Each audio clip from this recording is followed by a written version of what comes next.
late, sorry.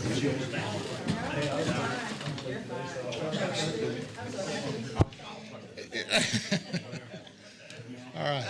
So we ready? Yeah, all right.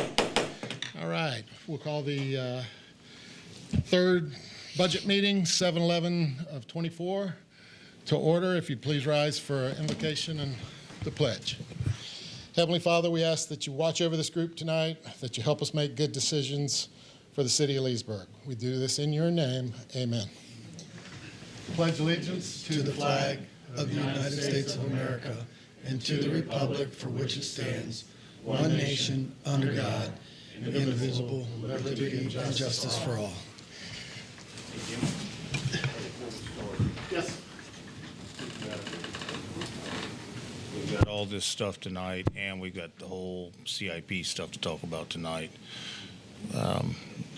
What's your thoughts on splitting this tonight? Doing it again next Tuesday? Or next Monday? We had a meeting next Monday anyway, but it was canceled. Oh, yeah. So just kind of do either the CIP tonight or do the departments tonight, and do half one tonight, half Monday night. So you want to wait on the CIP till? Well, we can do it. Let's do this if y'all want. See where the time is. You know, maybe set a time, like we're going to go to this spot. I would suggest we get the CIP discussion out of the way because that's fresh on everybody's mind. And then maybe a good breaking point is to get through water, sewer, stormwater, solid waste, and stop there.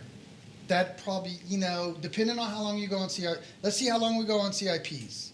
Let's start CIP, and if you want to make a motion later, if you say, hey, look, this is getting ridiculous. So like a good break point, Okay. good break point would be after water and sewer and store, because then that's all the enterprise funds, and then we come back, we'll reschedule another workshop and kind of start up at like airport and hit airport, health, work comp, all those fleet, all those funds. But let's see how, is that good? I'm amendable to that, so let's see where we go. Okay. Y'all okay with that? Okay. Okay, so there's tonight's agenda. So kind of stop in here-ish, depending on where time comes. But I thought it was important, you know, we had a bunch of questions. We discussed a lot of stuff last Tuesday on CIPs, and we had some specific questions with some of these lingering CIPs and how to go. So actually, I twisted that. So I'm going to hit out with Susan Street first. Had some feedback individually from some of you, not all of you, but the feedback was $10.5 million elephant in the room that's a lot of money for Susan Street. So let me kind of review a couple of things and give you an action plan moving forward. If I recall correctly, we funded Susan Street to a level of about $5.5 million. That was $2.4 million in American Recovery Act, counting on the TDC money, and actually it was $3 million. It was $3 million in American Recovery Act and the TDC money. Right. So it was about $5 million we were going into the project for. The $3 million to 2.3 is that different. That delta is the consulting contract with half the engineers to design it. So we're $700,000 into design, and design's 50% complete. On Monday this week, you all approved the TDC contract Correct. of $2 million. Correct. That will be on the county commission's desk, their second meeting in August. One of the things I just want to point out, and I got it in the presentation or coming up, while it wasn't, I don't believe it was in the contract, there is kind of an unsaid expectation that the county's given us $2 million, so they anticipate us putting in $2 million. At the $5 million allocation that we have, that's zero city dollars. So I think there's always the anticipation that city dollars were going to come, and it was going to come from DST, and as the numbers started crunching, then we would allocate towards that. I don't think the county cares where we spend a city portion. It could be in Susan, it could be at Sleepy, it could be at Sleepy, not Susan. And I don't think, and if we spend all the TDC money at Susan, then, you know, they'll expect some of our investment at Sleepy. So just put that aside for right now. So the approved allocation for Susan is that $5 million. Okay, so with that we've got about the 4.7 left. So I presented a way to get to 10 and a half to do the project, as we discussed the other evening. 1.8 from unspent DST, 3.4 from 4127 CRA, and $500,000 from rec impact fees for the 10.5. I want to show you these allocations. At this allocation, that's, you know, so this is a big number. I get it. And I'm not persuading you one way or another on this project. But at a $10.5 million project, really the only thing you would have into that number is a 55-45 split. So I'm going to say that's a pretty good split on a project of this magnitude, and I understand some hesitance. I get it. So the only thing else I would want to say is that expectation. So, you know, currently at this allocation up here, that's zero city money. Eventually, we probably need to throw some money in there to work with our county partners. And if you do that, it's this number plus that number divided by that. So then, you know, so even if you would increase this to a remainder of $6.7 million, you still only are into it for a 30% match. So, I mean, that's pretty reasonable. So I think we need to keep that in mind as we move forward. Having said that, this is, I think, the first time many of you have seen this. I think the rec board has the rec board hasn't. So this is where we're at 50% from half, and it's basically roughed out. All the component parts of this project is 5 rugby fields, a soccer field. 4 rugby fields, a stadium type field with a grandstand, concession stand, storage, bathrooms, a soccer field, parking lot, and entry onto US 27. So that's kind of where we're at. At 30% is when, remember we went down this road with the construction manager at risk. Allstate estimated everything we wanted $18 million. Internal staff had the holy cow, we got to get this down, you know, maybe, and the target was kind of $7.5 million. And so then the numbers came back, and the only thing we would get out of a $7.5 million project was 5 fields, the rugby size fields, but we're no parking lot, no entryway. So that's when we kind of started, we're going to need more money. This is a problem. So here's a proposal I'd like to put before you tonight, because I think everybody hopefully agrees that this is a project that we want to endeavor towards. Here's what I think the steps moving forward from this project are. First, we need to bring half to you guys. This is really the first time, and we're probably now at a good phase to bring them in and review the conceptual plan with you. We've done this on, you know, it's pretty standard operating procedure for most of the projects. So yeah, we're at a stage to do that now.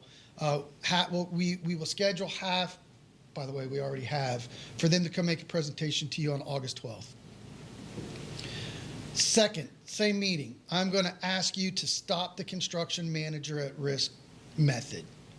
This is the second time we've used this method where we've got initial feedbacks at 30% that have sent us on your level as well as our level through the roof.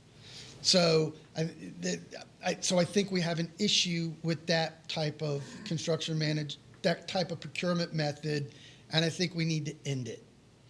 We have a contractual right to end it. We will have to pay the construction firm their time into it. I don't believe that'll be more than 50 grand. I'm working with deputy city manager and procurement to put together a resolution to give me the authority to execute a termination of that contract pursuant to our no fault, no reason termination, which I think is paragraph 9 of our construction management agreement. So more on that to come. So that would be the next step. Once we do step 2, that will then put us into step 3. Move forward with the project as a design bid build. So we're at 50%. You'll see where half is at. And the major elements of this project, the Cadillac of this project, are the 4 rugby fields, 1 soccer field. Up here I called it the arena field, which is a turf field with the grandstand, and lighting for all the fields. Concession stand, restroom, and a storage facility, parking, and then I really think kind of the heartbeat to this whole project is delivering it with an entryway that's off US 27, so that will help us with our sports marketing tourism component, that there's an entryway off the main corridor in the community. I think we need to instruct half to complete the design like this. As we complete the design like this, we will put in bid alternates.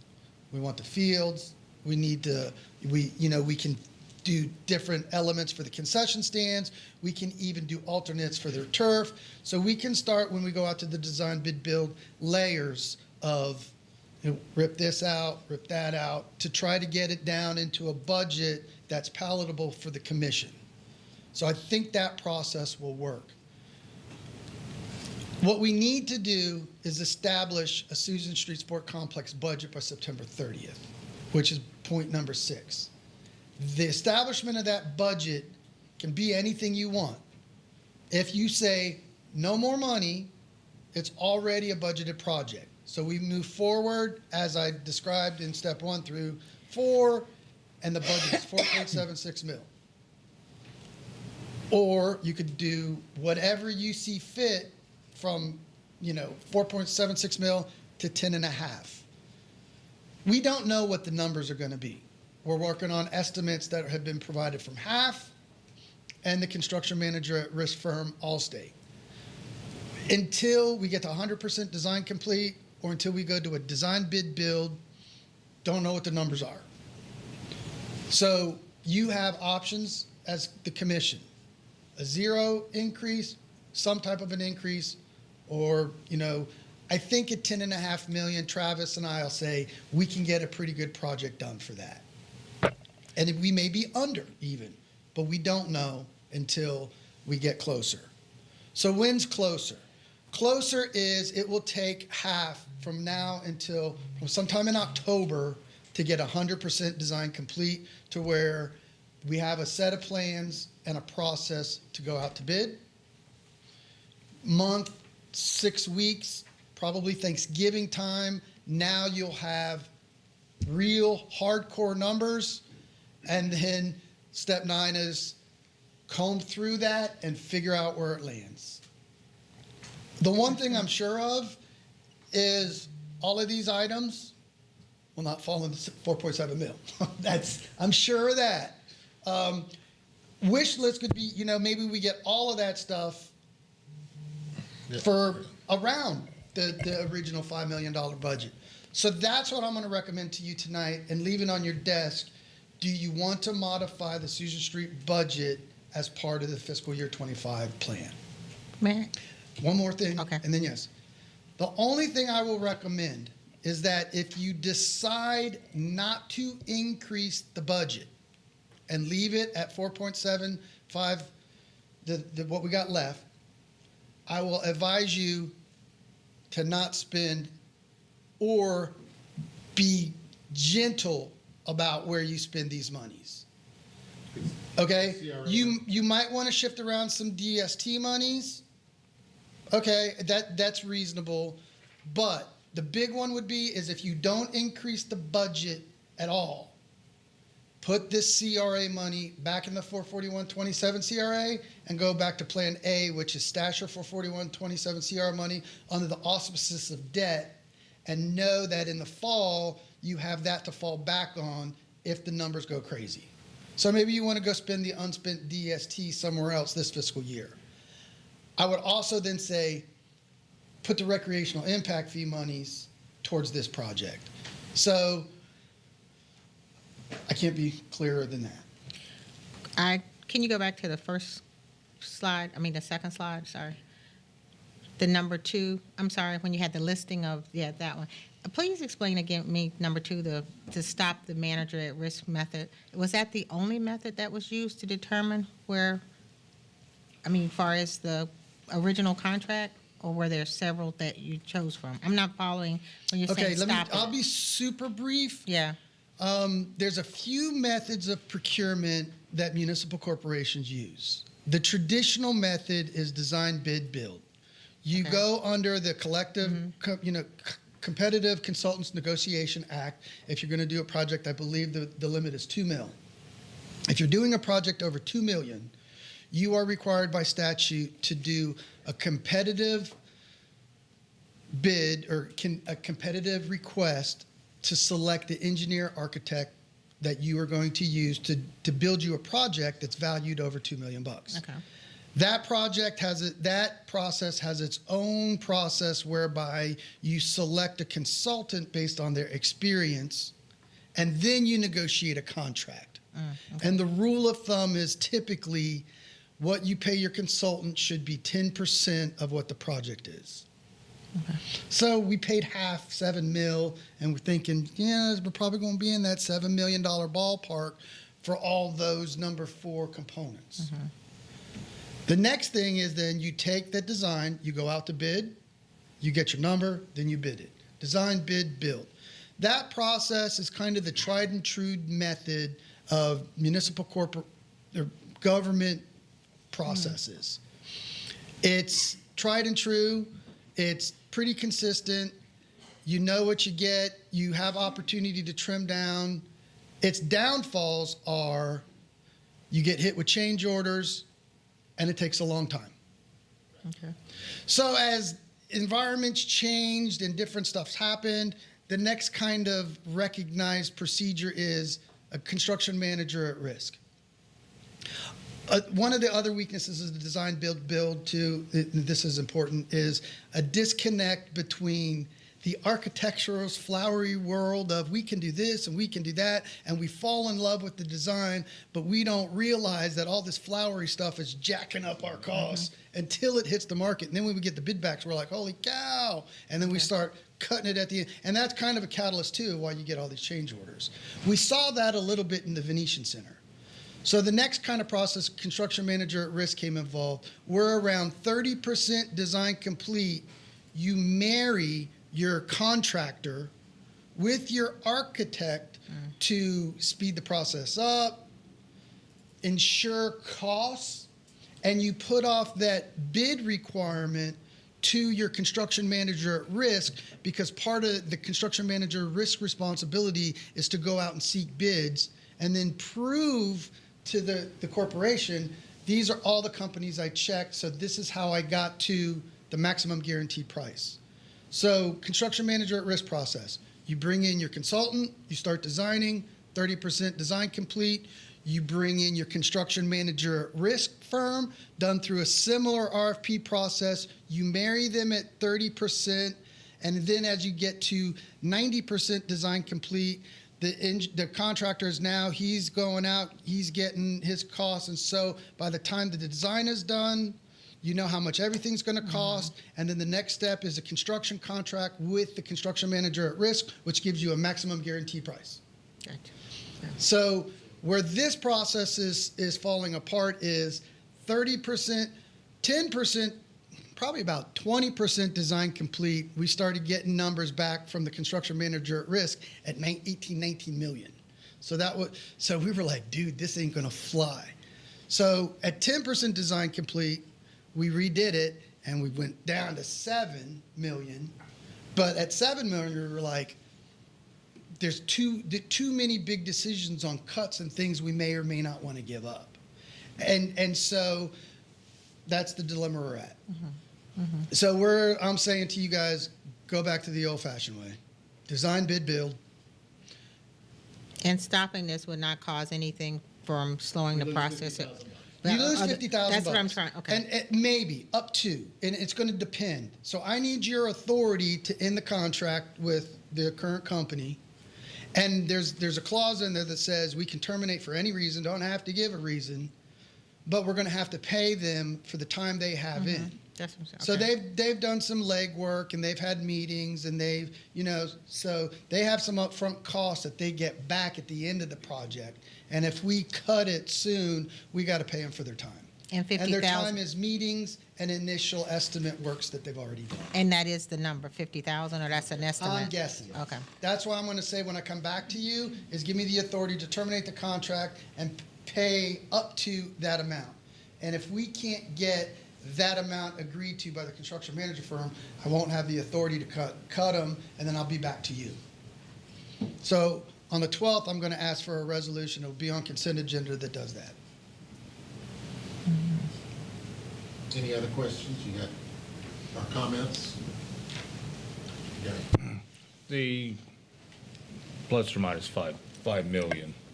I mean, you don't have any idea at this point how close that would get us to finishing the project? I really don't, Commissioner. Okay. I think the number that we have is the rough number that we have is 7 million to build this, and this. Base model, nothing fancy. Now grandstand, it's basically those fields and lights, $7 million. And what's the 441 CRA sitting on, money-wise? What was that? 4 million. It's So- making 3 a year. It, and the note we're is a sitting. million. Yep, we're sitting So- on 4, making 3. So you could pull some out of that to help finish up this thing? Yes. Well, I mean, That would show the county match. well, like I say, you're knee-deep in this thing now, or even chest-deep. I don't know how you not finish it at this point. You leave a half of facility completed? Or at least move some money from the CRA into that. If it's not needed, great, we can go Well, back. So if we don't move the money from the CRA, We've got about 5 million sitting there, right? Is that correct? So if we Yes. moved 2 million from the CRA to this budget to go to 7, that would then show the match that the That the county's county's looking gonna for. be looking for And you'll be sitting on anyway. And you'll be sitting on 6.7 million bucks. So, I'm which good, I'm good with that. What do you say, Peterson? I'm okay with those numbers. I mean, I did call Al today, and I told him that 10 the 10 was a no-go for me. I mean, I just couldn't stomach it. I told him I was not trying to torpedo the project. Right. By the way, I have fully supported this thing from day one. But the numbers just got so crazy. But if we got it down total 7.5, I'm fine with that. As far as I don't take this the wrong way, but the American Rescue Plan money, I could use it elsewhere. So, Yes, it's a little shaky. but I could also play the game of taking it out and using my CRA money to play the match game. I mean, I shouldn't say that on the record, but but net, we get the number down 7.5. And I'm not saying I'm drawing a line in the sand on that number, but I can move those monies around today. So you guys are saying take 2 mil from the CRA. Do you want to put back the record money too in the hopper? No. You talking about the 500,000? The record, yes. No. That's a- Whatever you want to do. All I was saying was, from a match standpoint, if I understood you right, the county's not calling the ARP money match money. Is that what you're saying? Correct. To me, it is match money, but to them, it's not. So I was just playing that game. They But want us to They have- want us to have some skin in the game. I understand that. Okay. So the 2 million is going to have to be from us to Yes, I match understand. with the county regardless. Either we move it to Susan or Sleepy, according to what you're saying, right? Yes. So, okay. So All if right, we move I the guess 2 it- now, we show the county that we've Dollar. got skin into, that takes it like 4.7 to 6.7, so we're roughly, I mean. Yeah, and I really did not need to go through my analysis, because my analysis really only applied if you were staying at 4.7, you just did a substitution. But it doesn't really matter if you're going to 7.5. Does that make sense? Yeah. make Are we sense? wanting to cap the project right now at like 7 million? Is that what we're saying?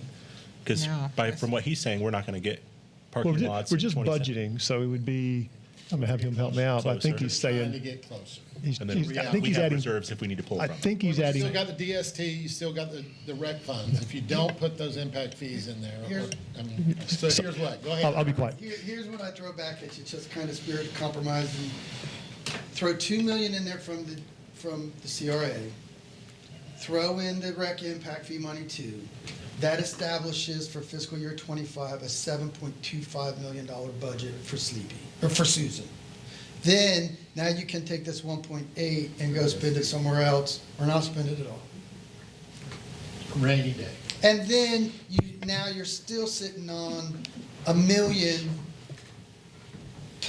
Actually, so of the 4, we took it all. And then remember still you had if you guys want to beef up the facade side landscape in 44127, remember I said $1 million and this. So I spent that $4 million for you, right? In recommendation. So technically, if you don't like the FSL program, now you got $2 million that's kind of going back into 44127 CRA. Yes. And then the numbers come back at over 7.2 to get everything we We want. gotta trim. Then you trim or you go back to 44127 CRA. Okay. And the unspent the 1.8 is just gonna be reserved. In the DST. DST, I mean, just sitting, okay. Keep that. That makes That sense back to in me. the DST fund. If indeed the county says, hey, we want to see you throw in money, And I don't know what I don't want to, I think that's a pretty reasonable plan, and I think it's a good argument. Yeah. The only grumble maybe you get, out of the county is just using the TIF. And remember, half of that money is their money, so they could come back and be like, dude, that's not your skin, but you know what, fair and square it is, it's the TIF, it's our CRA, you know? Yeah. So I jest in that, but I'm just gonna tell you, if Jennifer Parker catches me one day at the city manager lunch and she's gonna say, really, Al, you're using our money as the TIF as your match? Yeah, we are. So I may have confused you earlier, so that's what I was saying earlier. We could take the ARP money, pull it out, put CRA money. Yeah, no. That's all. No, don't do that. Okay, I'm just saying if I had to play the game to do the match. I think that compromise of 2 million and the half of recreation. Gets us closer to, It's a reasonable compromise. right. And it gets us up to that 7.25 left. Yeah. And it's for the kids. It's for the kids. Okay, so we'll adjust accordingly and go forward. Okay, the next one kind of was, so I blew this up a little bit to show you the thing. So this kind of bleeds into the wall concept too, because there was a lot of conversation, wall, privacy, whatever. And there was a lot of conversation going on about CRA monies, what to do where how we can do it. Commissioner Berry brought together the fence concept. So let me digress a little bit here. Give me a couple minutes. I'm going backwards. Okay, so first the wall concept. So the wall concept of privacy wall, right, how you want to call it, would be, a couple different styles. This picture up here is kind of what you see like along the highway concept. This concept here is kind of more like a neighborhood kind of concept. So this is kind of a block, cinder block kind of wall. This is what you see along the highways. This is more expensive than this, believe it or not. And so roughly this is about $50 a linear foot at 10 feet. This is like roughly $100 a linear foot, roughly at 10 feet. This has a little more sound protective qualities than this. Don't ask me the engineering behind it. But so those are kind of your concepts. So as a budgeting number, if you were to build a privacy wall, the concept would be, if you recognize the picture here, here's Griffin, here's 27-441 intersection, the school, the gym, Red Raider Road. So you come down Red Raider Road to go into the school. Red Raider Road stops, and then the trail starts and goes all the way down behind Birchwood, behind Susan Street, behind Palm Plaza, and then it kind of goes off the map a little bit. But just actually, it's not too far. Right about here, you hit the east-west trail, and this is the trail that actually comes across, jumps over 27, and then comes back here behind City Hall, right? So this is about 3/4 of a mile. So let me talk about funding. The interesting dynamic is Susan Street Park is split, not quite down the middle, but for easy conversation, down the middle between the Carver Heights CRA and the 44127 CRA. The wall is over here on the west side of the park. So, in short, you can't use 44127 CRA money to build the wall, because that's a Carver Heights CRA.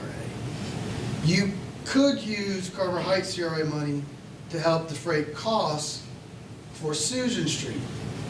However, the preponderance of the expensive items in Susan Street are in the 44127 CRA. Does that make sense? Yeah. The Concession stand, the turf big field. ticket items are gonna be our parking lot, this field. And I think the initial, what, $500,000 for the entryway is what we're talking. So I feel extremely confident that pretty much at whatever level you do, whatever, especially at $2 million, you will easily be able to demonstrate that $2 million of 44127 CRA money is spent on this side of the park, not that side. I don't want to regress too much, but back to the Susan Street, do we have the access? I mean, We're still working on it. Okay, I guess by what I was going to say, we're going to spend money here. If we don't have the access, do we still want to do it? So if I'm bringing that up in light of, That's something that's Okay. part of the project later Okay. on. You know I'm going with that, We're okay. pretty good with access from the mall, I think, the strip mall. I think those folks have been talking to us. We still haven't talked numbers yet. Pat Sales has been a little bit hard to get in touch with, but the crazy one is the Pizza Hut. We are going through Pizza Hut bureaucracy, trying to get the corporate to give us answers. are we going across their property? So much traffic in front of the restaurant. We can't keep it on the strip center property? No, because the Pizza Hut owns this. Okay, okay. No, but I mean, If you follow that yellow line, this The area, traffic light. this area right in here is Pizza Hut property. Isn't it a State Farm agent office there too? Oh, okay. I think we're gonna get there. I would not let that hold us up yet. And at the end of the day, if we don't have this done by the time we start awarding the construction contract, that's the problem. Yeah, So we've that's got- why I was asking. We've but- got now probably to the end of the year to get that ironed out.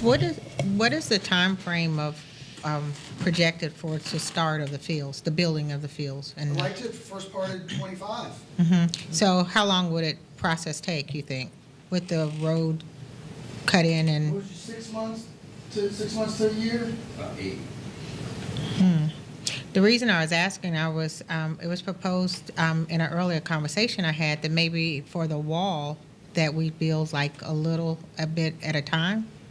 Is that possible? Some this year, some this year, some this Hey, year? That's however you want to do it. The number we gave you was a big number.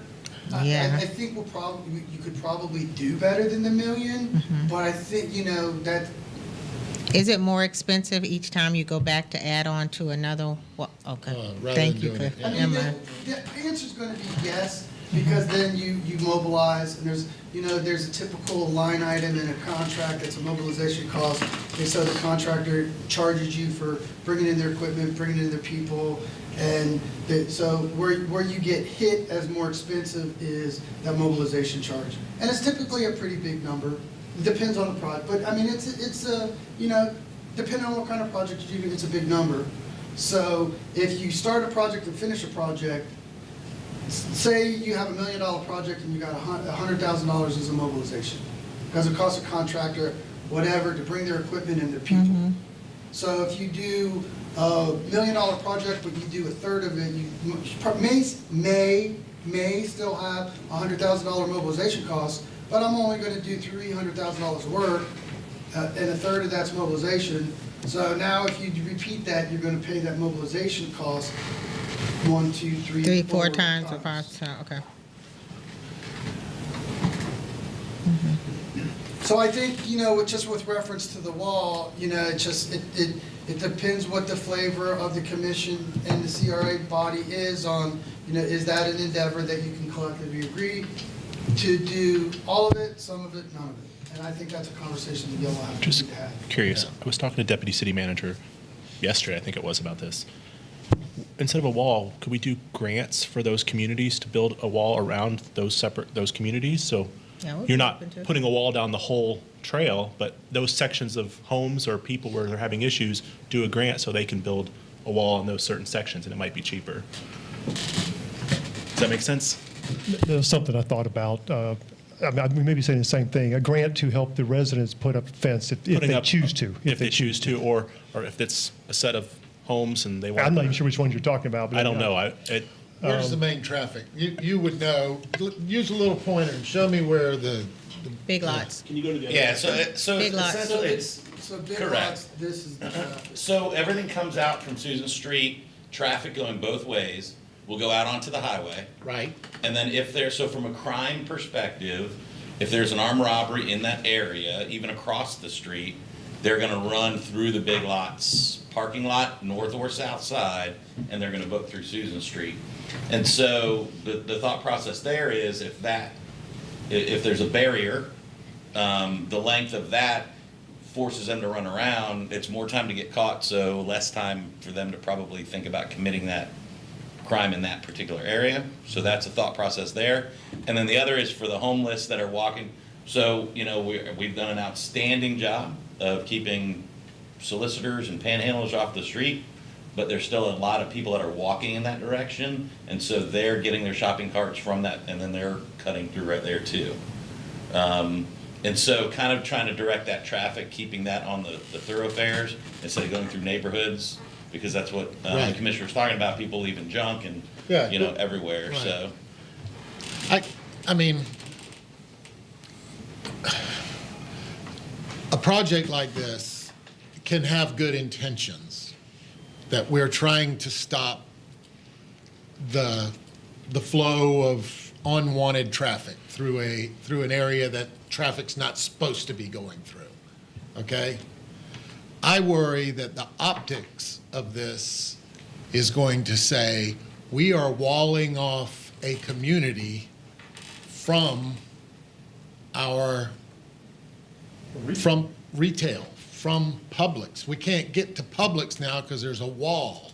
And I just have concerns that you can view this, yeah, we're stopping the homeless traffic and the golf, but we're also preventing access from a community to, I mean, I don't know how else to say it. No.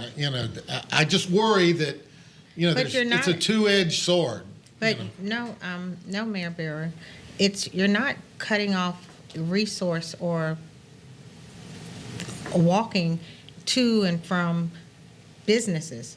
You're forcing them to walk the trail.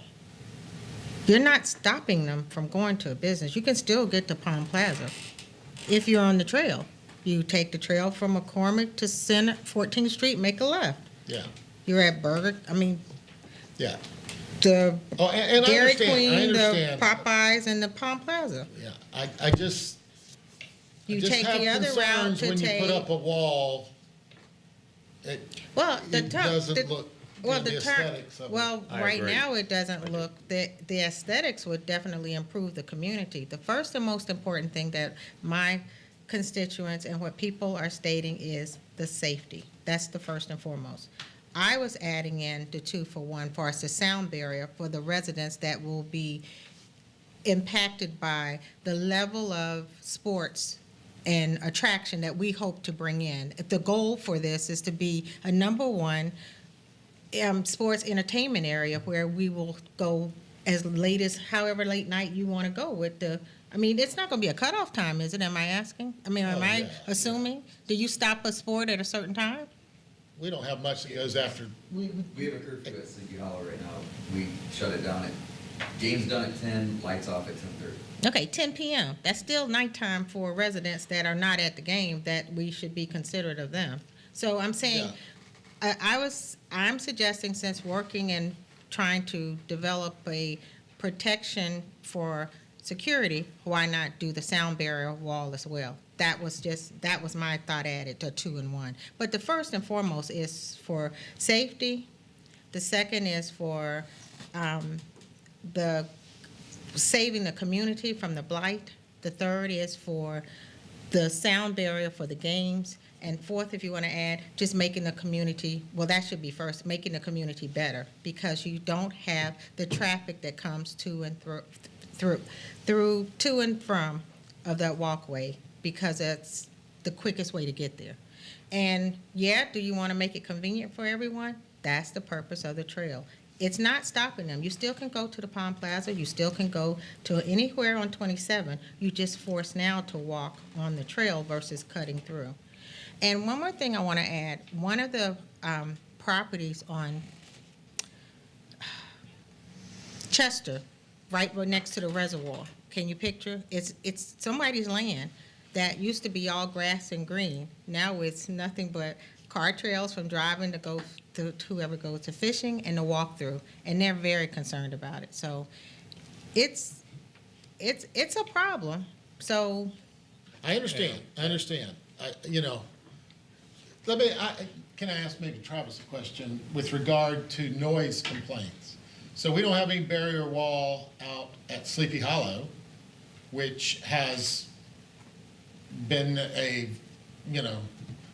do we get complaints from the neighborhood out there? I don't, Jimmy, sound problems? that's not in the same setup as Sleepy Hollow as Susan Street. Look at the difference. You're right here. Look at the map. You're right there. Birchwood, Hill Street. I mean, those houses are right behind the shrubs all along at Sleepy Hollow.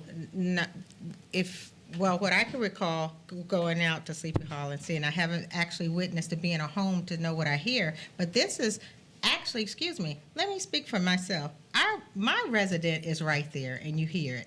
The level of what we're anticipating is something to consider, and I don't think it was thought through. I mean, am I right? Did y'all consider during the process, did you consider sound barriers for the sports? No. How would you want to pay for this? Well, we just been stated that it has to be through CRA money for Carver Heights, because it's not 27 you're or okay with 441. taking the $1 million No, I'm out? not okay $1 million for CRA money, but that is the option. So we got to work through. I'm hoping, just like we're working through and discussing other options for the Susan Street project, we can work through the options for payments for the CRA Carver Heights. But that is an issue, but my concern is, I just want the commissioners, to be aware of, until you see it, it's hard to describe, because looking through at an angle, you don't see the activity, and you just need to come and look, and that's all I ask that you do. And in that way, that you'll be, at least you can have your own vision. You could even walk it, and then you can make up your own, to see it, you'll think differently. Would you think the CRA of Carver would want to spend that kind of money out of their budget on a wall? I don't think so. I don't know, but I know the effect that we'll have afterward would be much greater for us, the community. I think, even if we were to entertain this, I think maybe we should speak to that board. I think so too. I think so too. I think so too. But we can bring all our concerns. I do agree with the mayor too. I think the aesthetics may not look all that great. It's just, I just worry. It just seems like exclusion rather than protection. Especially if you go with a 20-foot ball. 20-foot concrete and then wall. it's, who paints the graffiti? Who fixes the graffiti? That is- there's That all is so kinds true. of- That's why I was thinking of the soundproof that's used on the turnpike area roads, but then they had no idea the cost of pricing and stuff. I knew a few people lived out by Sleepy Hollow, and I'm going from living in other cities, people who live near ballparks. I never heard anybody complain about noise. What they complain about was the lights. I can So, see the lights. The lights are going to be the I issue. can see the so- lights being an issue as well, but I can also say that could be, we can't control the lights because you need the lights to see, but the sound we definitely can control. I've thought that as well. That was on my list too, to say. I agree with Cannell and Mayor Burry. I did go out there yesterday. Oh, I okay. drove. What did you think? You drove it? I drove everywhere. I drove all through Susan Street. I drove all back behind Publix everywhere. I was going to go back by. Publix? Yeah, you can. Just the parking lot. Okay, Didn't have to walk I the went back area. there, I assessed everything, and it just, I cannot get comfortable with the wall. I mean, I respect or understand the concerns for security, and I'm open to any ideas on that. I mean, we are talking about hiring more law enforcement, but, you know. Well, just to be clear, I'm open to ideas as well. The wall Yeah. was the suggestion after the fences and the chain links, everything else. I'm didn't not a law enforcement person, but I don't see how the wall is going to do anything to affect that. I did sit behind Big Lots for a while yesterday, and there's a trail there. And I mean, I saw people come and going, and you know, they walk in, most of them had a bag and a soda in their hand, but that's daytime too. But so I sat there and said, these people are going to be annoyed. I just cut them off. But without going sideways, I think we could find better ways to spend the money. As far as safety, I'm open to any and all ideas. From day one, since you came on the commission, you've expressed that concern, and I'm very open-minded to any ideas there. I think we can spend the money in better ways than on a wall. Mike, may I add as well that from the Big Lot side where you were sitting, that's possible that you only saw a few, but you need to come around the other side when they come on the other end of the Carver Heights section. That's where the issues are. Because people walk around Big Lots, from the Big Lots to the Sam's to the Wendy's and to the Palm Plaza. That's steady traffic of shopping and walking. It's when they come through to come to the other end. Yeah.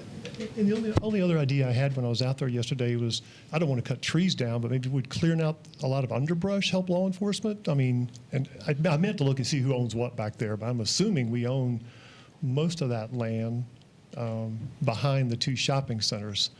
But I mean, is that impacting law enforcement? I mean, there's a lot of heavy growth back in there, clusters of it here and there. Would that help, or is that not? No. No? Okay. I will tell you this, though. Your police chief is actually a certified crime prevention through environmental design specialist. He was trained in doing that. We have several in the police department that are.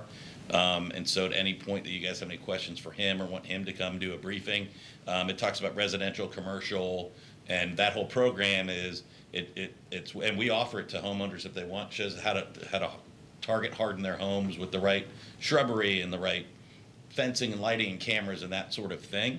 So he certainly would be a good resource to reach out to get his opinion on that matter. Fencing is at 908, lighting is at 908. I don't know if cameras are at 908, but it is a walking path between 908 and Mount Sinai Church. That is the cut through.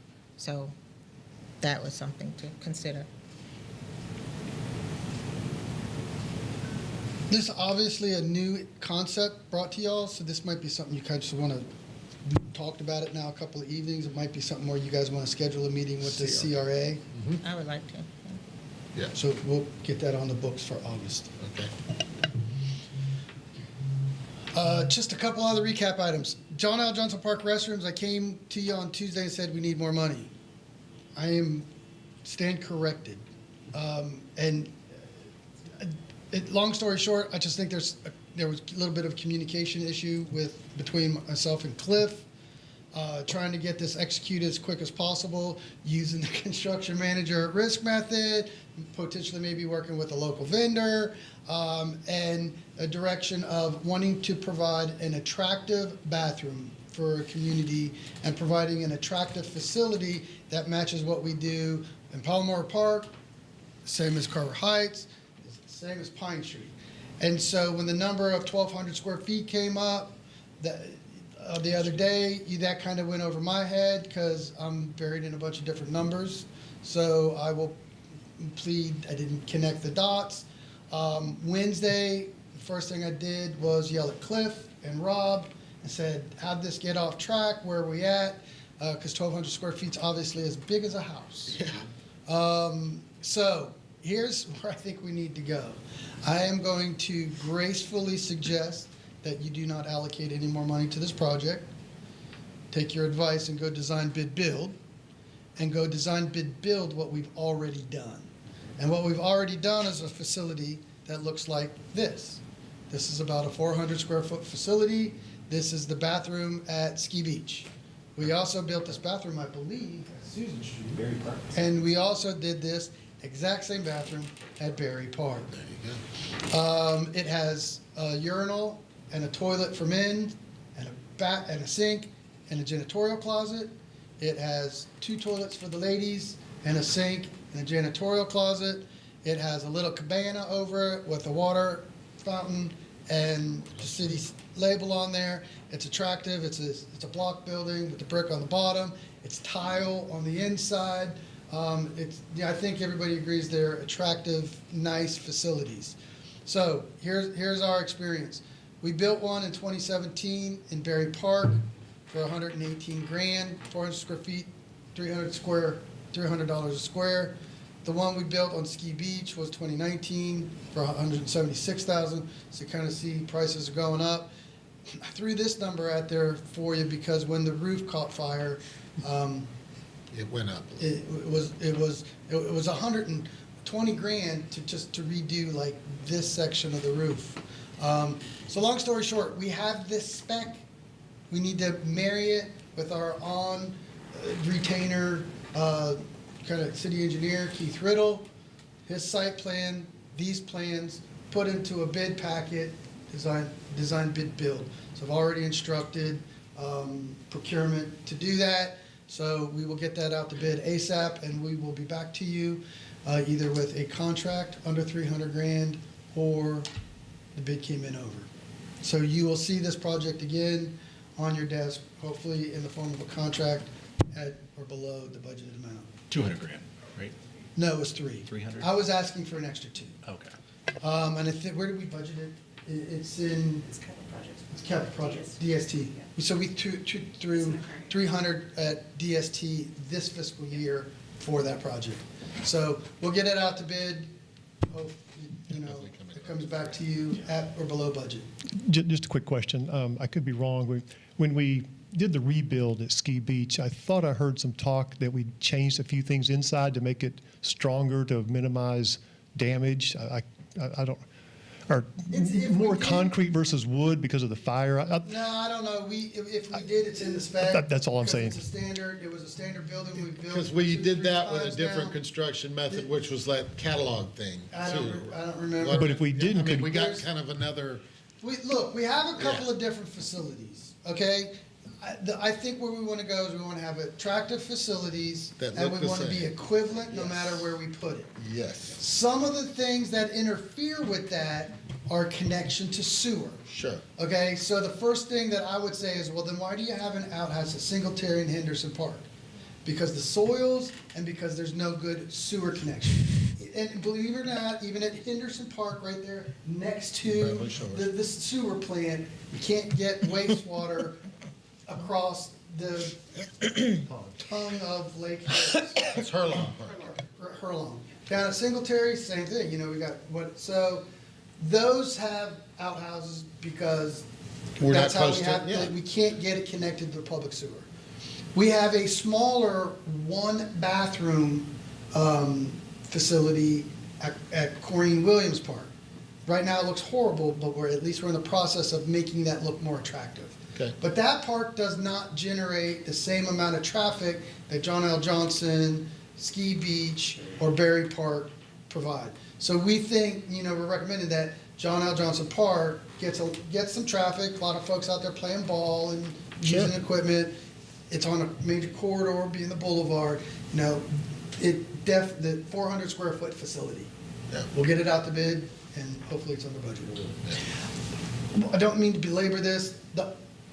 If we had a rerun back to 2019, one of the reasons, probably the biggest complaint we get about that bathroom is where we put it. So let me just revisit why we did it there. Closest to the hookup. It wasn't close. Well, that's B. That was secondary. But primary was the further south you go on Ski Beach, The muckier it muckier gets. the building got. So I think we were looking at a number around 50 grand to solidify the soil, to put that on top of. And we originally were thinking put it right there by the boat ramp. Yeah. That was an error. If we had a redo, we should have spent the extra. But we did the same thing back then that we're doing now. And back then, it was, holy cow, how does a bathroom cost $125,000? And so, same issue, so as we struggled about spending $125,000, we recommended to you then, let's say 50 and just put it up in a little more soft. We should have spent the extra 50 and beefed up the ground. Okay. So, I don't believe we're gonna have the soil issue at John L. Johnson Park. No, we're on a hill there. And I told Al today, it's easy to armchair quarterback and, Isn't it? and Those pick, Monday criticize that mornings are That will decision. go on one of my, I wish I would have. Yeah. So, anyway, so we'll get that out to bid and to be continued. Give us about 60 days. Oh, he's not looking at me, all right. I'm listening. The next issue was the gas, the relocation of gas. This is probably, I think, the next big, again, I said, Bob Fimmelty has been after me about getting these facilities changed out because they've outgrown them, they're dilapidated. But, the facility down here on 5th Street also houses Andy's materials, So the concept would be, we have this building, if hopefully you recognize that picture, that is the Knights of Columbus. We put the teen center in there intermittently while we're building the Boys and Girls Club. Now that the teen center is at the teen center, that building is empty and we have it. So Bob put together kind of this concept. And so, by the way, where the heck is this building? This is Griffin Road. This is 27. That's the gymnasium. No, that's the school. The gymnasium is right here, right? So that's the school, that's the fire department, this is the entry into the electric department. All this is the electric department, this is Corrine Williams Park, that's Tally Road. So that little building right there is that thing right there. We own this. So basically what we would do is, Bob put together kind of a rough sketch of how he would change this building up. And I think this is the front, actually. This is how he would redo it, parking, and then he needs a storage facility. So this was our rough concept that's been sitting on Bob's and my desk, waiting on an offer to buy the gas facility. So the offer never came. The budget time beat the offer. But we need to, I'm encouraging the commission to move on this project. We need more storage facility for electric, for gas. I think $1 million gets it, because there's a couple different storage facilities we can do with different Morton buildings, with rehabbing this, hiring a design contractor. And I really recommend using the all recovery money, because that will help us not impact the general fund, and that will, also help us keep our rates down. Yeah, and it consolidates two utilities. It also opens up space for downtown. Do you want to share your concept? Yeah, I do. We spoke about Tuesday night about maybe pulling the ARP money from the marina to put to this, so it didn't have to come out of the gas department. And I think there's proposal of like 1.3 million from discretionary sales tax to the downtown parking concept. I would like to see because you can't use the sales tax money towards the gas. So I would like to see take the ARP money that we have for the slots, the boat slots, move that and take care of the gas department, and then take the discretionary sales tax money for the downtown concept for the parking, and move that to the marina and still build our 46 boat slips. With that, not to, I don't, I saw your eyebrows raised. So there's a hybrid presentation to this. So let me back up, Commissioner Canal. I don't, because there's all the projects. Here's what on the hybrid to what Commissioner Canal would say. I would take this money. This is back to Susan Street. We were throwing unspent DST to get us up to 10.5 million. Right. Remember, after you pay all the bills in DST, you hang out around 1.3 to 1.5 million bucks of a project you can do every year with DST money after you pay all your bills. That's where we came up with the 1.3 to go to downtown. I would take this money, this DST money, I would put that to the marina, and then I would take the American Recovery money and put that to move the gas. And then you still have parking, you still have slips, and you relocate the gas. But isn't that gonna cut us almost $2 million short on Susan Street? I thought we just talked about we're gonna have $7 million towards Susan Street. No, you guys decided We're gonna today take to that out of- stop. You guys decided tonight to stop at 7.25, Right. and then come. That 7.25 didn't include the 1.8 from the DST? No, that was, You said. took it out of the said CRA. Use this. So that limits you a little bit. So if the bids come back crazy, right, where are you gonna go to in the middle of the year? So you're either gonna say, that's it, 7.25 million, or where else you're gonna get other money? You'll have, under this concept, you'll have about 800,000 of unallocated DST because you think you're only gonna need about 1 million for the slips because it's 1 million slips, right? So you're throwing back 800 into the DST hopper, and then you'll still have a little bit of cash. Depending where you go with the FSL grant, you'll have somewhere between 1 and 2 million in unspent $441.27 if you need to go back in the fall more at. and fatten up Susan, if that comes over 7.25, and if you want to go over that number. Because you may say in the fall, 7.25 is it. right. And then instead of throwing more money at it, we'll start cutting fields out. Or whatever. Or whatever. So back to the gas. The gas department doesn't have the money to pay the $1 million? The gas department has the $1 million. Well, I mean, I'm just raising the question. I mean, it kind of caught me off guard that we would use non-gas money to pay for gas. I am recommending the hoarding of gas money to help get that fund built back up and kind of get back to the time frame as that money comes back up, then you transfer those monies out to do capital improvement. Okay, because it did have money, and I knew it had been stressed a And the little bit gas, lately. and so I don't have the gas thing up here this evening, but the gas fund is coming back, so.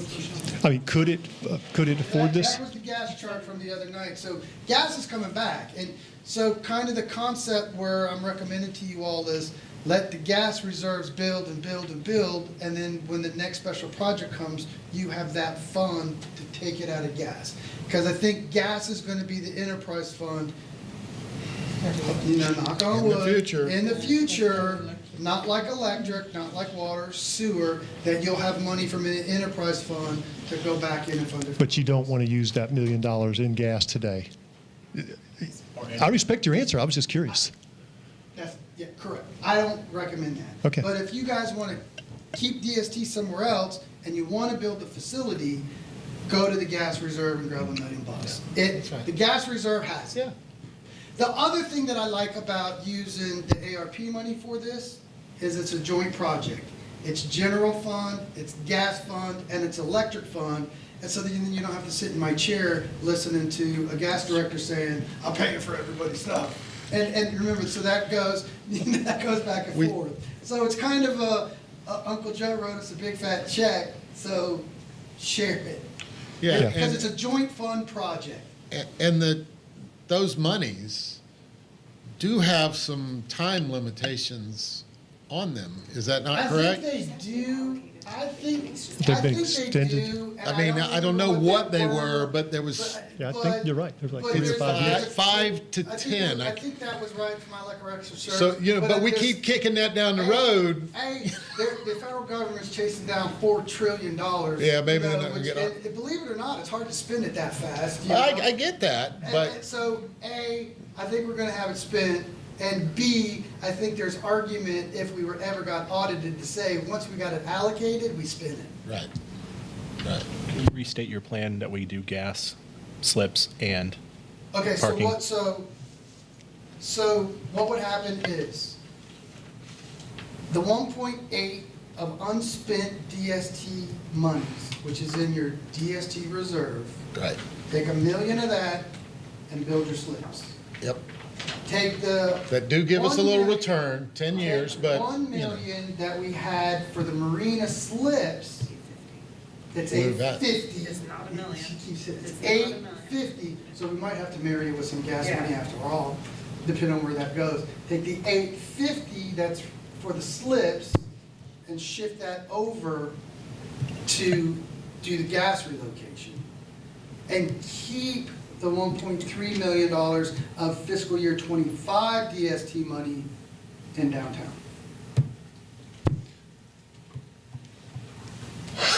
And then that What do you 1. think?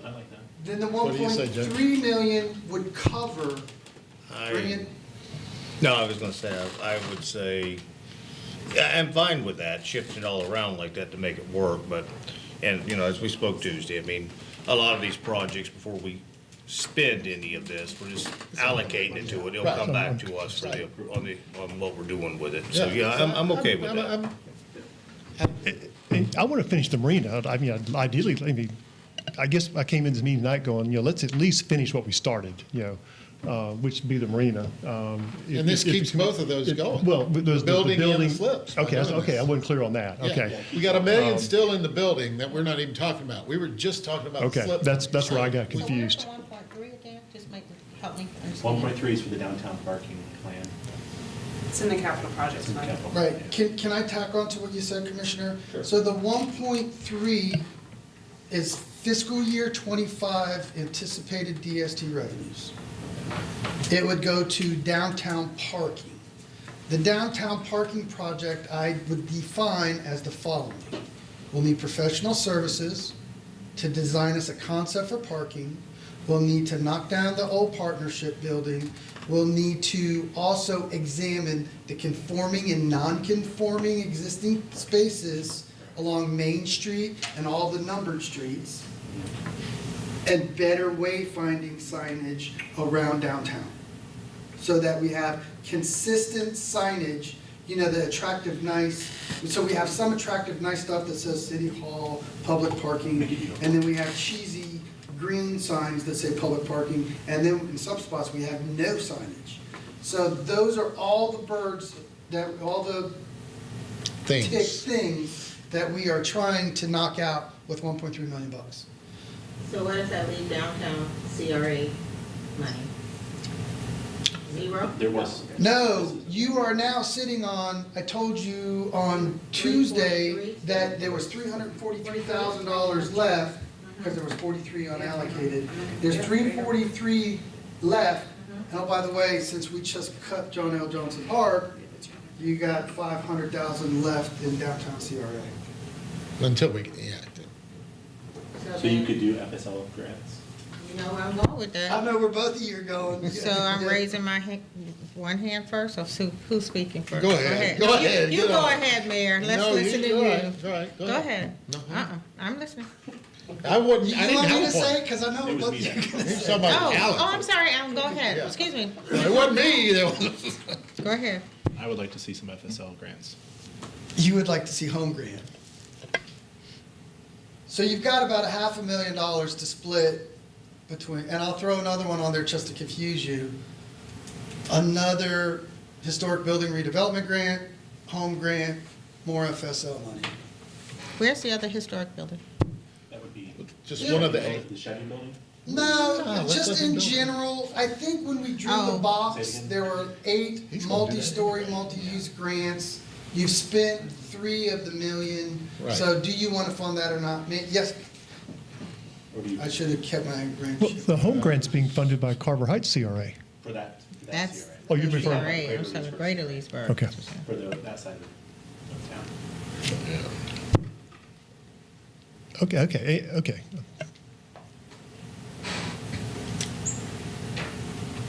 I am open to splitting. Are we still sitting on the 250 for the historic? You can pull that money to make it even larger Redevelopment, I was talking about the downtown redevelopment, for the historic building? the downtown. Where's the million, you gave 3, 250? Yeah, we did $1 million, we did. Oh, but that's the one that's split. And I said it wrong. It's a split between, It's the GLCRA electric. it's a split between sewer, electric, and. Oh, that's the one, okay, I'm Yeah, following and you. so with 250 left, so you guys You talked said- about, well, let's not do that at all. We'd have to- Then I would say you need to put it Put it back, back into split, those split, funds. split. We don't And do it it. was, so you got 250 left that's unallocated.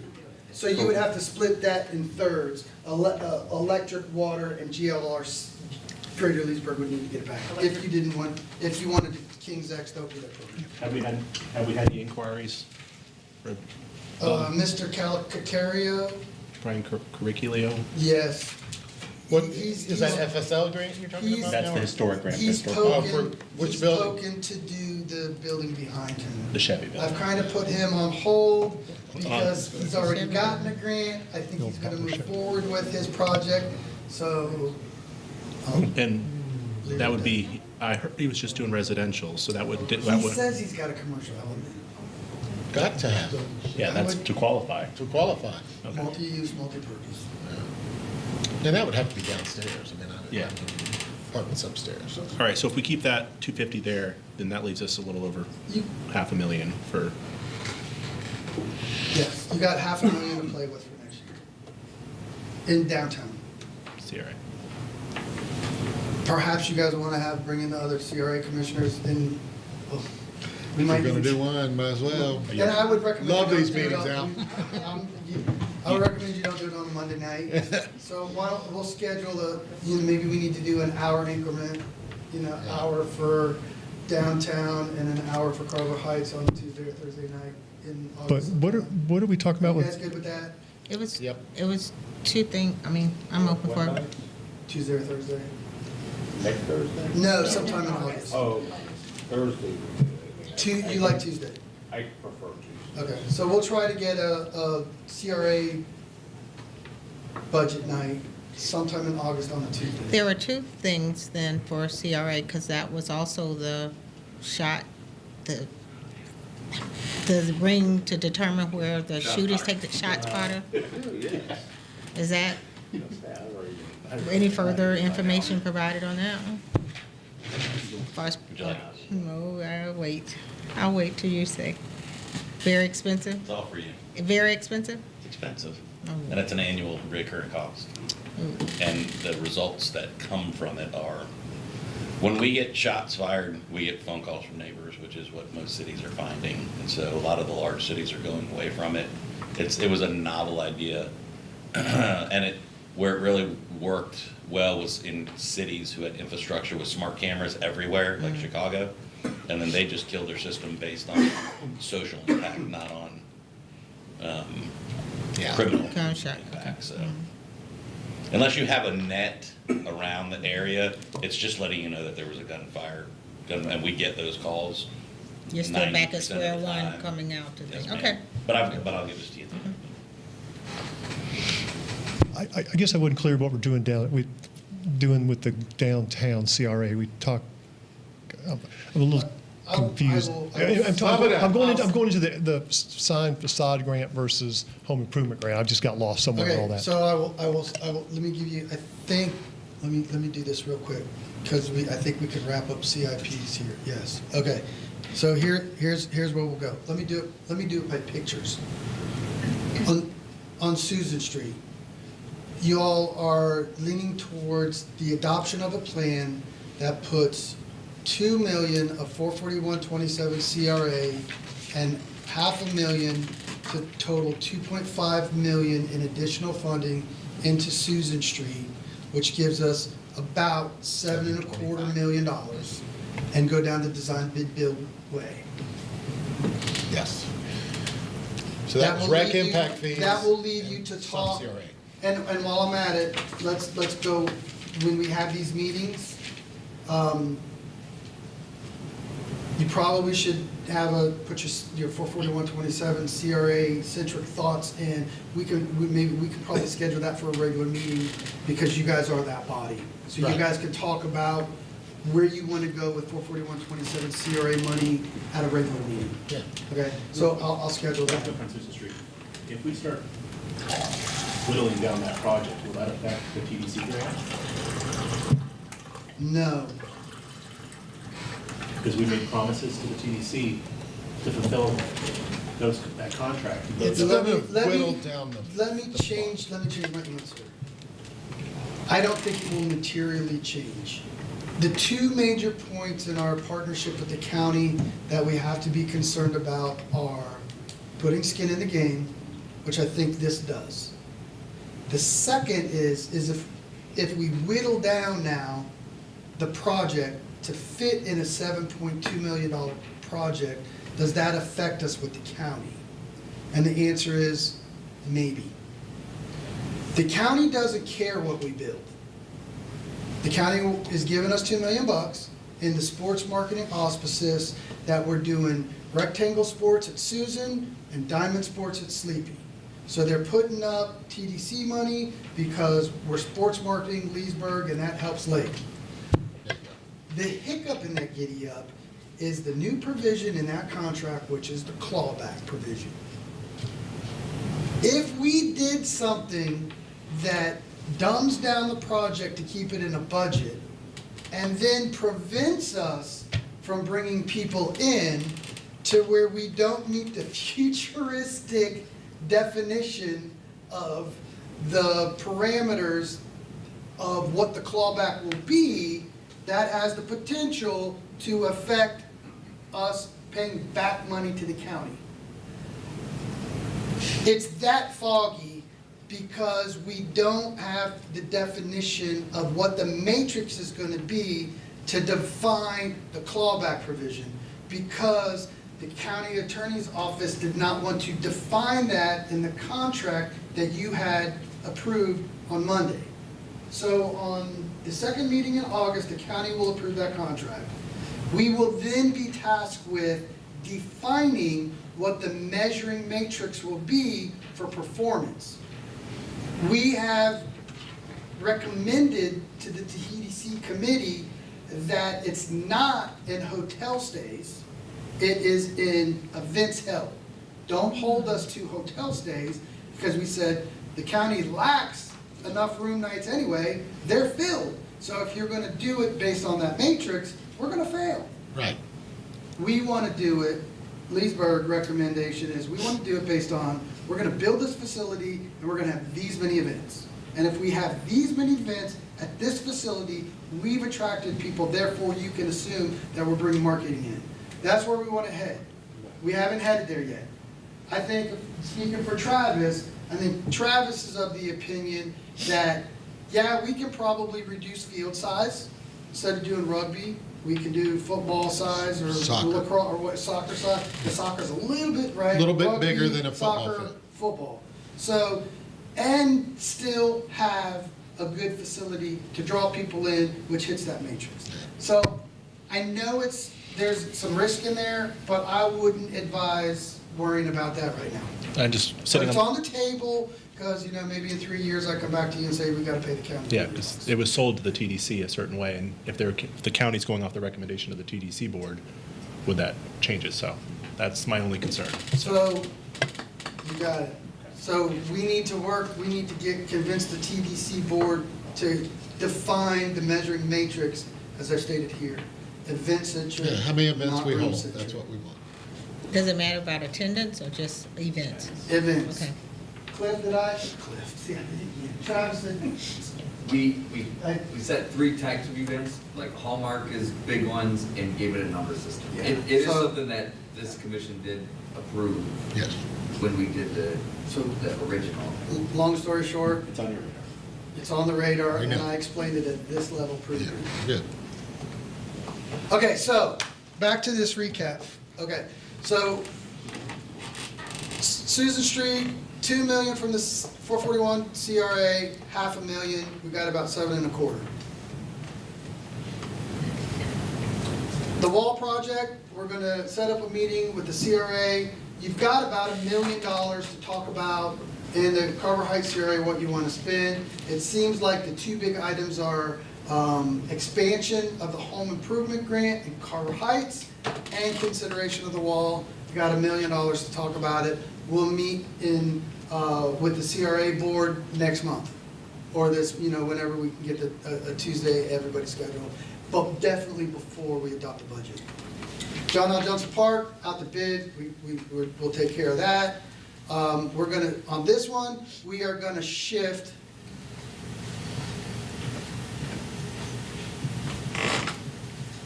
$850,000 of ARP money to the gas relocation project and $1 million of this DST money back to the SLIP project, which puts 800 grand of unspent DST money back in the house. Reserve, yeah. Then we're also gonna have a downtown CRA meeting, same night we do the Carver Heights CRA meeting, and we're gonna talk about the $500,000 that you have left to spend in the downtown CRA. And then while we're on the downtown CRA, it looks like you're leaning towards allocating $1.3 million of DST monies to parking. There's a portion of Won't Joe's. be. Yeah. And that's what we talked about tonight. And I followed all that. I got lost when these two were talking about FSL versus home. But that's a CRA discussion. That's a Okay, downtown CRA discussion. Okay, okay. What we do with it, Yeah, I got it. And that was back to, you've got the $500,000 to the downtown CRA. Commissioner Berry wants to put it towards implementing the home improvement program in the downtown CRA. Commissioner Reisman wants to spend some of that money on. I'm open to more splitting money it. for the FSL. I'm not saying $500,000. And I guess this is No. Okay. You got 500 to spend, and the argument point there was Well- Commissioner Berry wants to throw money at the home grant in the downtown CRA. Commissioner Reisman wants to throw money into the FSL program with the unallocated residuals. And I brought this up Tuesday night. The downtown CRA already gives half the money to the CDC, and it's being used, I thought, for home improvement grants, homes. So I'm not sure. So we split the money, so we already give them half. I'm not sure why we take the other half and go put Is it. that homes that the CDC owns? Or are I they don't doing know. I mean, but grants? it's for the benefit of that community. So they're already getting half. I guess I'm a little confused why the other half. I mean, they drew the division, after the lawsuit. And not to cut you off. I- but I think maybe I'm that's- missing something. I think that's the conversation you need to have with the entire CRA board. Okay, And you okay, guys- that's fair. You guys have some conflict. Commissioner Peterson's position is he doesn't want to put any more money into the home program because that's why we give the big contribution required by the. It was, by the way, it's $499,000 in this year's Gotcha. budget. The decree says we give half of the increment to the CDC. So Commissioner Peterson is saying King's X, no more money towards housing. He wants to spend residuals in downtown. Commissioner Berry is saying we need more money for housing.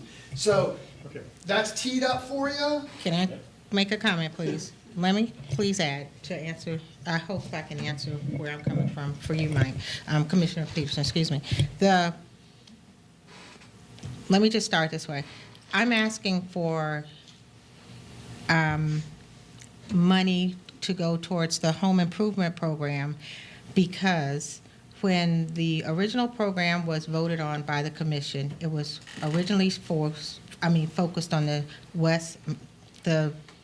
Carver Heights, Montclair area.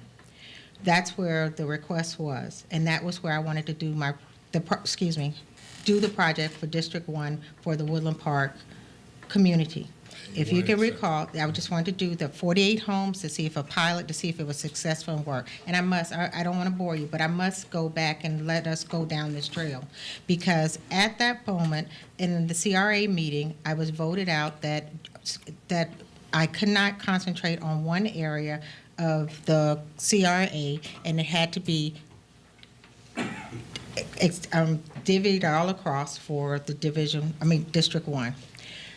somehow, whatever happened, the applications were given out to both CRAs, and information was presented to the east side, the Leesburg Downtown CRA, the east side of Pine Street going on further, where applications were submitted, received, and these individuals, the residents were under the impression and was told that they would not be considered on this round of the dollars for the home improvement, but the next time the rollout, they would be. We're now sitting, I'm not sure because I can't speak of how many, but there are actually, I'm going to say about 10 that I'm aware of that have submitted applications to the housing department and waiting to get the next funding for this round.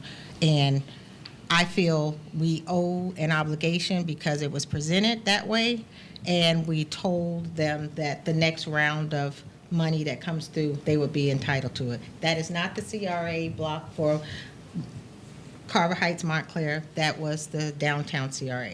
So now we have a situation in which people are looking for their homes to be improved because they were told they had actually completed applications, and now we have nothing to offer them and no reason to say, well, I don't know what to say, but the fact that there's no money. Now, I'm thinking 10 homes. It might be less. I'm not sure. That would be a conversation that we could have with Sandra or Al. Maybe, do you know exactly how many? How many applications came from the Greater Leesburg? No. So I'm just trying to see if we could close that, and then next time we go for actually asking for next budget time, I want to ask for to continue the same process, because there are still homes from Newell Road to Childs that are still in that CRA block that needs attention to, for just like any other home. And I think that's only fair that we should offer that. Then my next thing is to say, my understanding, and please correct me, Al, the payment that comes through every year to the CDC is due to the lawsuit. That goes to the CDC. I don't know what the direct plans are for the CDC. I want to say and hope that there's improvement for District 1, but do you have the allocation or the breakout of the projects that they're planning on doing? I can't answer that, so I don't know. I mean, all I know is, I actually don't know what they've done. I know they built some houses, they rehabbed some houses, they bought some properties on Pine Street. But if we're going to have a home improvement grant in the downtown CRA, it needs to be for all the downtown CRA, because we've got houses around downtown that need work too. So, okay. I'm only speaking on applications that were given out and received back to housing. But I agree with you totally. It should be offered all the way across the Leesburg area. If I had my way, I mean, I would be asking for money from everywhere. If I could take some of the CRA money from the CRA of Carver Heights and Montclair, I would definitely try to share, but you can't do that. But I agree, and I'm not trying to consider just that block. That's just what has happened. Yeah. So.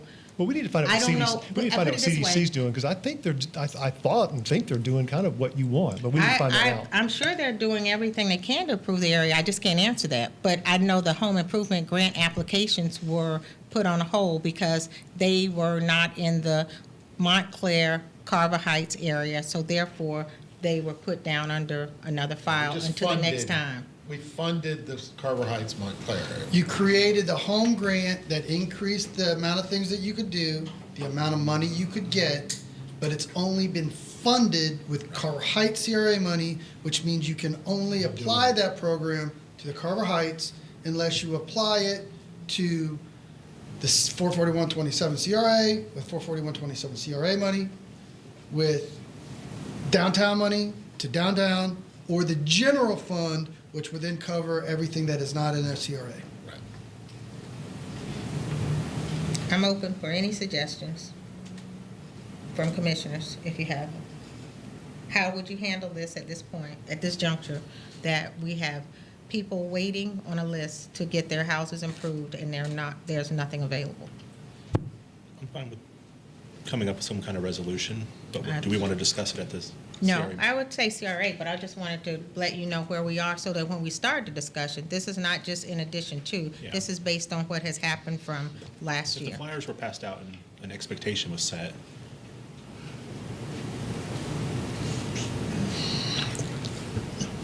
So, Right to ask the CDC how that money's being spent? I mean, I know their tax returns are public records, but I mean, I would think there's transparency there. I mean, I don't know. I'm curious what they're doing. Yes. I mean, if You I could find ask out- for the CDC to provide you a Okay, I mean, presentation. and can we have report. that prior to or would they come do a presentation or just give a report to you? You can ask. I don't care. I'm I sure they I just would. like to know I'm sure, how the money's being CDC will spent. be happy to come and I'll- tell you where they I'm- go. As commissioner, I'm willing to request. I don't have a Okay, problem. I can ask. We will reach out to the CDC. And Commissioner Reisman, you want it before the CRA workshop. So you kind kind of know something. Yeah. It'd be nice. of, okay. All right, so the stage is set. We got some homework to do. All right, that covers the CIPs. The witching hour is 5 after 7.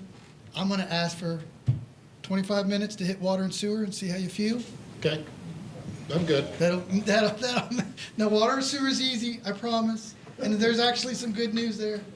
Well, how long will airport take so we don't have to have Tracy come back? How about we do water, sewer, airport, and get done by 7:30? I think we can be pretty quick, honestly. Water's actually in pretty good shape, and there's nothing major to report. They're sitting on about 14 million, several million above the reserve requirement. Most of the expenses are all the same. They're banking about $800,000, so if we live in a perfect vacuum, the 4.4 goes up by 800 grand, so it'll be a little over 15 mil by the end of the year. Let me review the current projects that we're working on, because we've had internally, we've shuffled some, this is all approved money. It comes to you in the form of contracts, so some of it has been spent, some of it hasn't been spent, but we are working within our budget parameters, and then you'll approve these projects on contracts. The big issue that probably this is we're talking about for the first time is not to be associated with the Turnpike wastewater treatment plant, which I do all the time. The Turnpike widening relocation project. So I put a little picture down here. The state is in the process of widening the Turnpike at 27. So this is Royal Highlands. This is the little the Orlando Regional Center. This is Barkey. This is Leiden Nichols. So if you're going south to north, Blue and you're Cedar, going, yeah. that's so where this intersection, right? The state is widening the highway to what, 6 lanes or something? Keep rolling Six up, lanes. yes. And so they're putting a lane on the north side and the south side of the turnpike, and in our way is water and sewer. So we have to move these lines so they can widen the project. We estimate our water expense is $2.1 million. So we had some savings in some other projects, shifted some money around. We've got $2.1 million stashed to move that. We have no choice. We got to do it. When we get there, they had a target of getting this. We want to get this done by the end of fiscal year 25. Yeah, they haven't even let their contract, but we have to have a plan in place and have our utilities before they can let their contract. And when was their target date to get this done? So they let the contract in 25, so 26, 7-ish. It'll be coming pretty quick. I mean, they're rolling up. When will they be building? It's programmed for this fiscal year, which their fiscal year starts in July. So Right. they want to execute or let the contract before the end of this fiscal year for them, so before July of. So give me a next date, year. Clifford. Drop dead date is July of 25. That we need to have the water moved by, or they'll be Correct. doing it. So we got to do We it. got to get it done. Yes. End of Story. July 25, that's Right. got to be moved. Next one is the 27 main. We're about to go, we've talked about this, is the upgrade of that, the main from Middle Essex to 48. That helps widen the straw to get water down to South Leesburg. That should be going out to bid here in the next month or so. Highlands water storage tank. We shifted a lot. I think we had $3 million budgeted for this. So when that came under budget, we shifted it over here. That you've approved that contract. That if you've noticed, that tank is about 3/4 up. So we're moving on that. The water fluoride project you approved, so that's gonna get started. Then the next one, you're gonna see this on the fleet fund too, but the main generator at the main water treatment plant here on Main Street blew up, it doesn't work. We did an emergency purchase to get a new one done. That's in procurement, so we're getting bids to buy this generator super quick. When we have it purchased, we come back to you guys post facto to approve the purchase under the emergency spending clause. We didn't want to waste any time, we gotta get that generator up. That's what we're working on right now. The future, we didn't put a whole lot of big projects in there because we got a pretty big task list right now, hence one of the reasons why we're throwing some money back in the hopper. So this is basically repair stuff. Were we doing CIP? No. We doing CIP increase the water? We do that every year. No, we're doing that to, I solid waste. Okay. Everything else, we'll do the CIP increase on the rates like we've been doing every year. That's water. Sewer. Excuse me, was it water last couple of years we talked about that we were under the market on our rates? Yes. With all the, is this the time to, I guess with the I'm gonna say not millage quite rate? yet. Okay, with the Not millage, okay, quite yet. okay. Not quite yet. Okay, you know where I'm going. Because I think we're gonna end up hitting people probably with electric, and I don't think you would. Okay, I understand and respect that, thank you. And we can kick, I feel, look, you've heard me hedge my bets. Water, we can kick the can. Sewer, we might not be able to. But there's some good news potentially in sewer. So sewer, if you look at the cash graph, holy cow, we got a ton of money. No, this yellow is the bond money. So once the plant's done in the middle of the next summer, this yellow will be gone. So look at the green. We're tinking down, fixing stuff. There's a silver lining. About 2 years ago, Dewberry came to us and said there's a state revolving fund program. Don't hold me to this, but I think a lot of this is American recovery money that got shifted out and called different stuff. The SAFI grant, what's the stand for, the acronym, Cliff? It's for hurricane. It's for hurricane. You told me to remember it. Long story short, Robert Beltran about 2 years ago and said, hey, there's money floating around, you guys need to go grab. We said, Robert, do us an application. We did it, we turned it in. We got notified by Dewberry on the 26th of June that says, if you guys do this paperwork, We'll get the money. probably. Supplemental appropriations for hurricanes Fiona and Irma. There you go.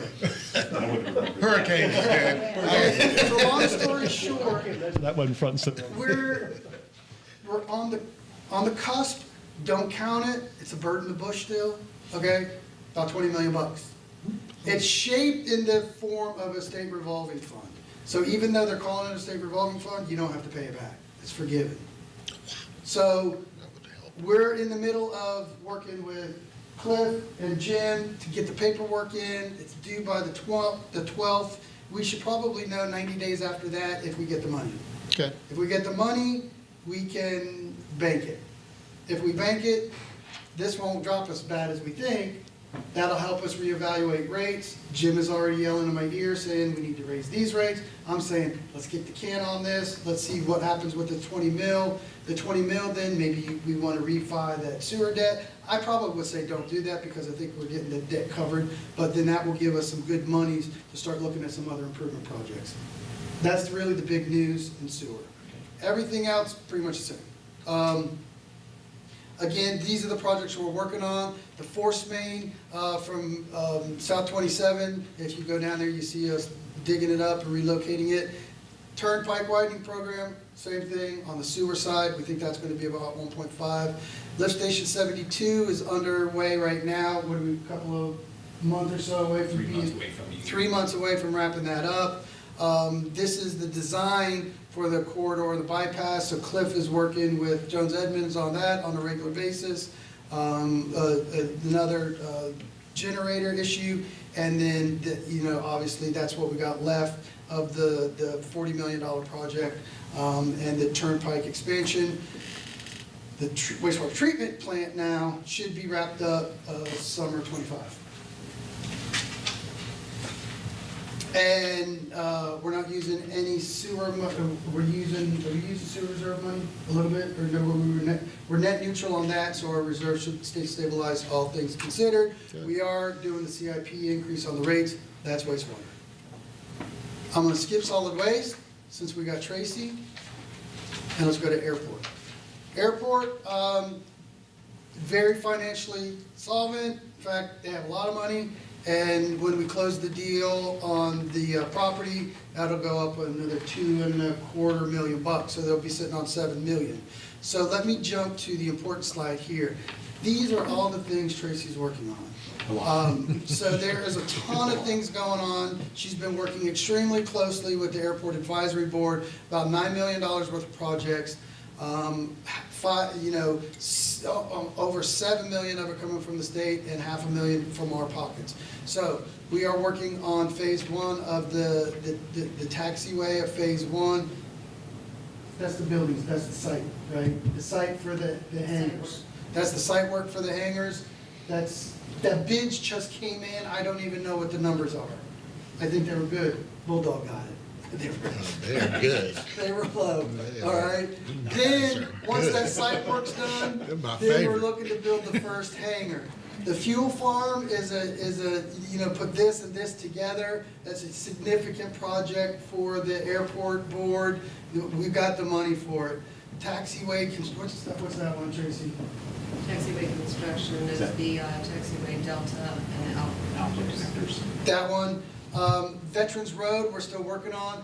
As you guys know, the agreement that we had blew up, but it's still an important project because that's another area where you can get 3 or 4 commercial kind of hangars. There's 4. So we still, the board still wants to move forward with that, and then kind of the environmental assessment stuff. So these are all the current projects we're going. It doesn't hit our cash, back to the cash graph, whoop. It doesn't hit our cash graph too bad. So we think we're probably going to be able to get all that stuff done and then start shifting over to building some more hangars. So Tracy's got her plate full. Everything else in the airport is pretty copacetic, all the numbers. Any questions in the airport? That chart with the uses of money, the big chart, right there. I thought the first one was the site, the development over by Cracker Barrel. Am I wrong? That's Veterans Road. That's Okay. That's So these 2 numbers. the taxiway phase 1, I thought those were typically funded by FAA It is, grants. so that's married down in here. Married into it. Okay. Thank you. So basically, look, we've got all these projects that got a lot of grant money. I keep going my way. Of this number, we've only got $1.5 million of it spent. You're getting in 2.7, so you're up to, what's the net? We're up 2, down 1, so you're sitting at 6. All those projects are funded, so you're still sitting on $6 million to start building some other hangars. And the fuel farm, that needs a little more movement to this. So sitting pretty good, and I think accomplishing the airport boards. Yeah, I think it's great we're doing the airport. Alan got me involved in the airport when he was on the advisory board, and I was on the commission, and Tracy's been great. I couldn't be more excited about what's going on at the airport.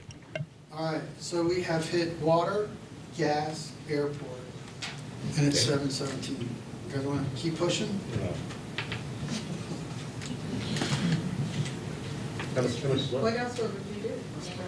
Stormwater and solid waste are pretty easy. Solid waste, this is be the first year. Solid waste is kind of taking a little bit of a hit. Just the slow drain of some of the cash that they have. So they're actually a little bit below their reserve requirement. So this is the first year I'll be recommending to you that we do the CPI adjustment to the rate. CPI adjustment will be about 3% onto our rate of 17 and some change. And so you're still going to have a competitive solid waste rate. So having said that, everything in solid waste looks about the same. Civic funding, we need to visit this because this one you can probably scratch out. So do you still want to, so we're down to, and then with the partnership with the chamber, they're now getting their money from Bike Fest, so that one's out. So really what you're down to with the civic funding is really funding the arts, the Center for the Arts, the CDC, and the cemetery.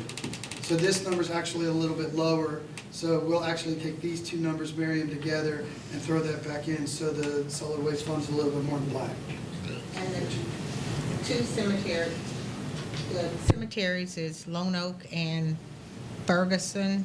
The one right across from Lakeport. Okay, okay. Yes, all they right, keep- okay. They're supposed to be keeping that. Yes, yes. That's Yes. part of the So if deal. we do get complaints from that one from time to time. We in get touch them with on the it. cemetery Yeah. People, we say go fix that stuff. And And the- and remember when we had the one expense for the grave grant? And then Okay.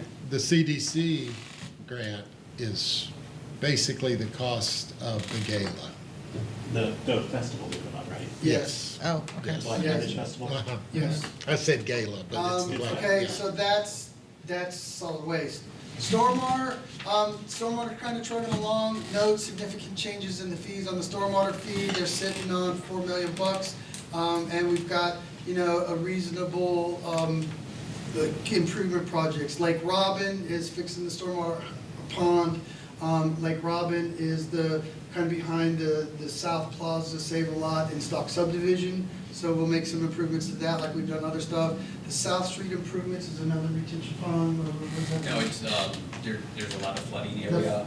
Yeah. It's east of the Circle K, south of Dixie, This- that's South Street. down Stock subdivision, can you get with me about that project so I can let residents know when we get to that point? there. Sir. Thanks. It'd be into the next fiscal year, once you guys gotta approve it, and then we'll start moving into design and that kind of stuff, so. And that's pretty much it, so that's. The fountain program, is that just the fountains in the water? I really like that. That's aesthetically pleasing all around the city. Yeah, it looks good. It looks good. Looks good. And we hit airport.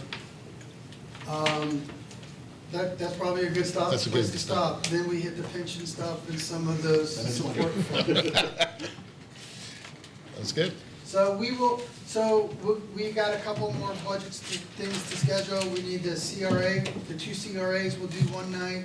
We'll hit the rest of these funds one night, and we'll also get in one of your empty agendas before the end of September, discussion of the 441-27 CRA during your capacity as a city commission. So are you shooting for Tuesday? You shooting for next Tuesday night? Don't know. To finish this Don't up? know. We'll get with you. Yeah, I mean, that would be good. Yeah, because I'm taking the week off, the first week of August. That's before. And then, so we'll skip. But this is all fresh in us, so it's kind of good to, if we Is it too much to do the two CRAs and wrap this up? Is that too much for one night?